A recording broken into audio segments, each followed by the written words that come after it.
Hello, my name is Calie Donovan. I've always really considered myself a Christian.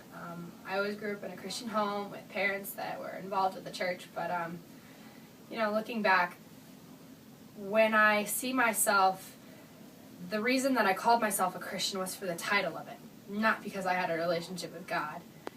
Because in my eyes, I always felt that I could call myself a Christian and believe in God and know that I'm saved, but that I could live this lifestyle, that I could just do it whatever I wanted.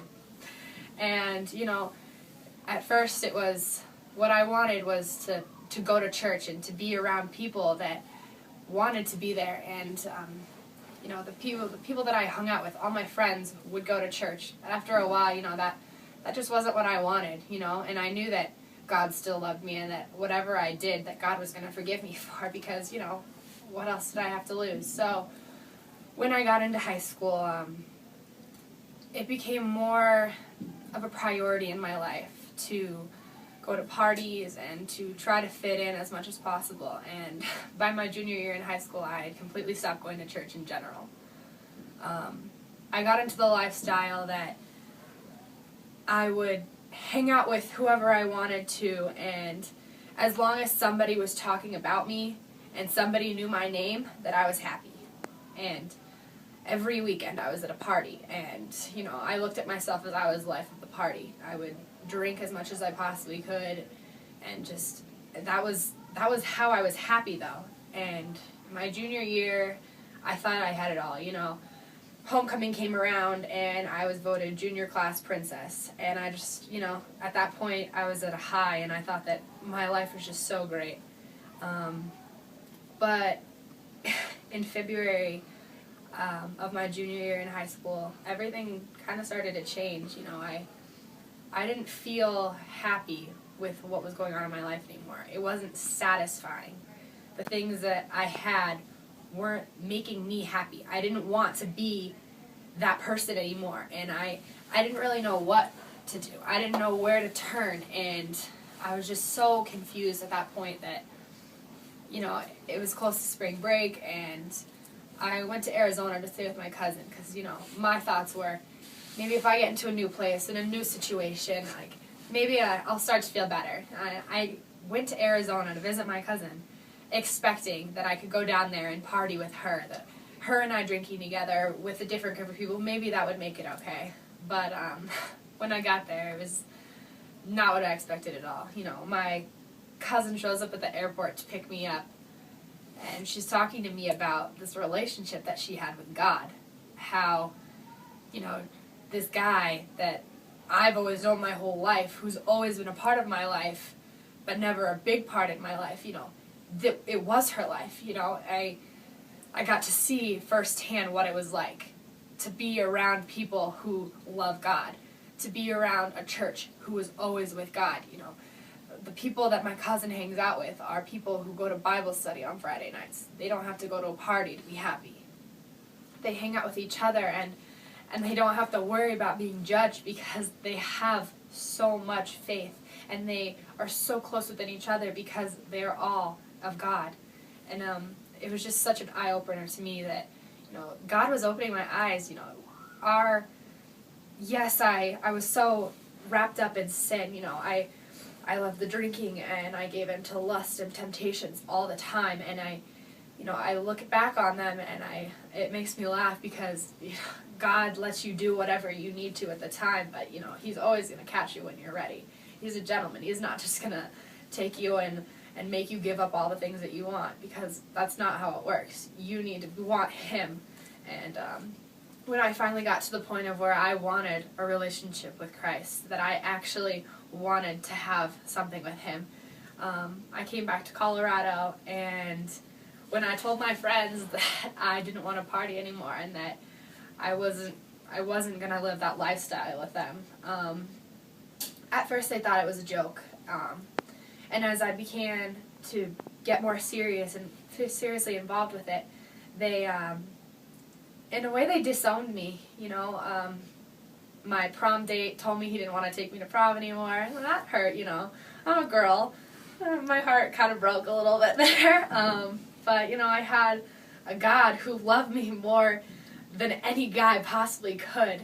And I knew that was okay. And the thing that really got to me, I think, was when my own teammates began to talk about me and how much I had changed and how they didn't want to be around me. And then, people would walk up to me and be like, they're talking about you. They're talking about, oh, that Calie girl? Yeah, I don't know what's going on with her anymore. She's not the same. People in class would hand me notes talking about Satan and how the devil was with me. And, I kind of brushed it off. I laughed about it. But it got to me, It did hurt my feelings. And I didn't know what to do. And I called my cousin up, and I was just, really just stressed about it because I knew that what I was doing is right, but there was something that was just why, I don't understand why these people are acting this way. Why can't they just be happy for me? Why can't they just give this a try too, And my cousin told me a verse. It's in 1 Peter chapter 4. So then, since Christ suffered physical pain, you must arm yourself with the same attitude he had, and be ready to suffer too. For if you are willing to suffer for Christ, you have decided to stop sinning, and you won't spend the rest of your life chasing after evil desires, but you will be anxious to do the will of God. You have had enough in the past of the evil things that godless people enjoy, their immorality and lust, their feasting and drunkenness and wild parties, and their terrible worship of idols. Of course your former friends are very surprised when you no longer join them in the wicked things they do, and they say evil things about you. But just remember that they will have to face God, who will judge everybody, both the living and the dead. I read that verse, and automatically it hit me. I was like, you know what? All of these people, they don't understand because they're of this world. And God is transforming my heart. So, of course, my actions are going to change, and they might not understand that, but I know that something is going to happen, and I know that it's going to be good. And ever since then, I feel that God's really been working on me. I feel a purpose in my life that I'd never felt before.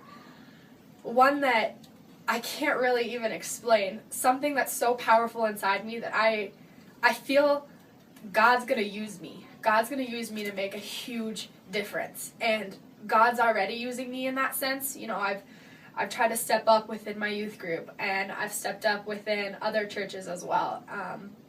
I kind of took over running the first priority group at Eagle Crest High School. The first day that the club happened, we had 15 students, and we've gotten all the way up to 60 at a time.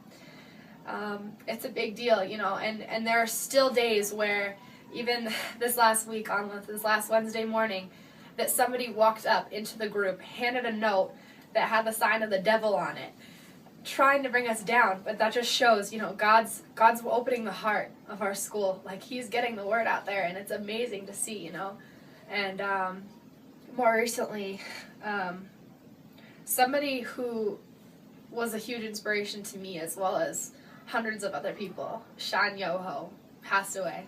And a lot of people don't understand it. I know I sure don't. It's hard to see. It's hard to understand why God would take somebody's life away who's doing so much good. And I think that obviously his death is going to bring greatness. And, it's just, I don't know, it really inspired me to step up more. And I feel that, if anything, God, in a way, used that to open my eyes up to see that I could make as big of an impact as well. I am Calie Donovan, and I am second.